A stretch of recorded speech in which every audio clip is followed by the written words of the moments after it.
Hi Mark, pleasure to meet you. Please do tell us, so after your illustrious career in theatre and beyond, why you wanted to play Maurice Flitcroft in this film? It was a good job, really good job. I read the script and I liked the script. And yeah, I was available. This was the first film I made in the pandemic, so I hadn't worked for 8 months. So it was very, very lucky. So many of my fellow theatre actors, have had a very, very hard time. So yeah, it was a good lucky job to come along. And it seems like there's a great British tradition in these kind of underdog stories. If we think of things like The Full Monty and Eddie the Eagle, why do you think we love these stories so much, and why is right now the right time to tell it? I think we love underdogs here.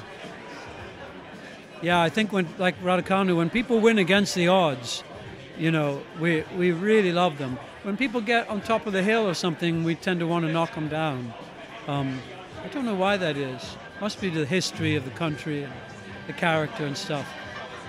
Perhaps it's the war, but something about people whose backs are against the wall but defiantly refuse to be subdued, as does Maurice.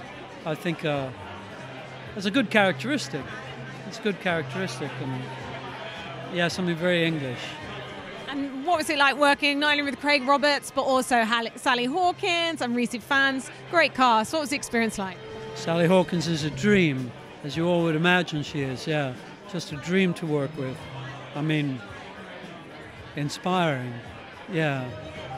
Very, very luminous and present and original, A very nice person. And Craig, yeah, fantastic, an actor-director.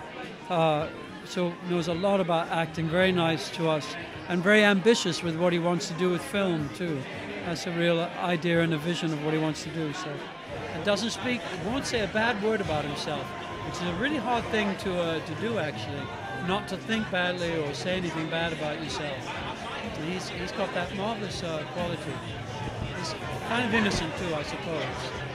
Well, Maurice was a crane driver, and then when he was laid off, he decided to take up golf to entertain himself.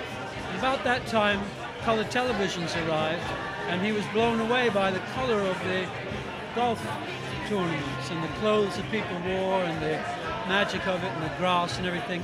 And so he decided, though he hadn't played very much golf at all, to enter the British Open. And through an administrative error, he was allowed to play. And he scored the worst round of golf ever been recorded in the British Open. But to himself, he had a great day, and it was just an unlucky day for him. But he could play as well as the others, in his mind. And then the film unfolds, and you see what happens. I'm glad you feel so. Yeah, Craig's a lovely director. He's in that line of actor directors, isn't he?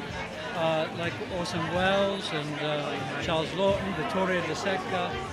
Some wonderful actors have been directors.